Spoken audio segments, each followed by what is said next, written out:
সাংবাদিকদেরকে বলবো, বসুন্ধরার সাংবাদিকরা,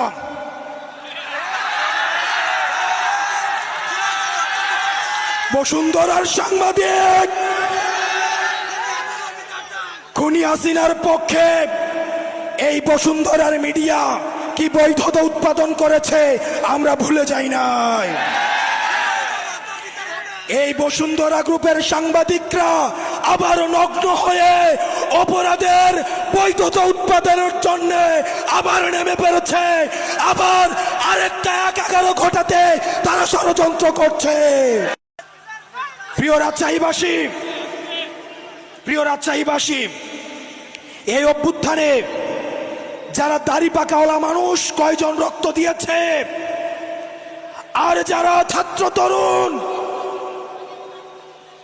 তারা কয়জন রক্ত দিয়েছে, যারা সংস্কার কার্যক্রম বন্ধ করতে চান আপনাদের তরুণদের সাথে বসতে হবে, তাদেরকে জিজ্ঞেস করতে হবে যে তারা আর দাবেদারি করতে চায় কিনা।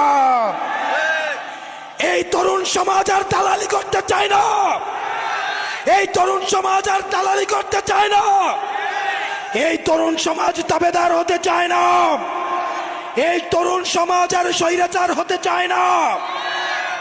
সুতরাং যারা সংস্কারের বিরুদ্ধে অবস্থান নিয়েছেন আপনারা জেনে রাখুন, আপনারা এই তরুণ সমাজের বিরুদ্ধে অবস্থান নিয়েছেন, এই জাঞ্জির বিরুদ্ধে অবস্থান নিয়েছেন।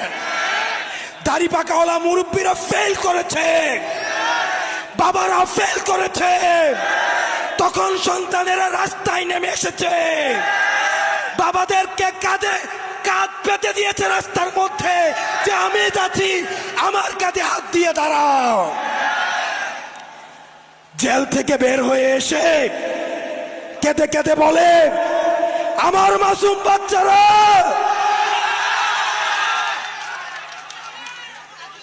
আমরা কি জানি না গত 16 বছর আপনাদের ব্যাংক কেমনে ছিল, আপনাদের ব্যবসা কেমনে ছিল, আমরা সব জানি।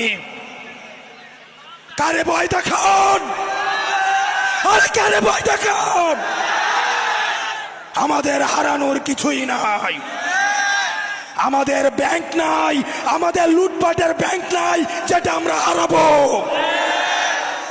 আমাদের শুধু আছে ভালোবাসা মানুষের, আমরা সেটার জন্য রাস্তায় এসে আবার আমরা জীবন দিব। ডিসিএসপিদের বলছি, আপনারা যে ভালো ব্যবহার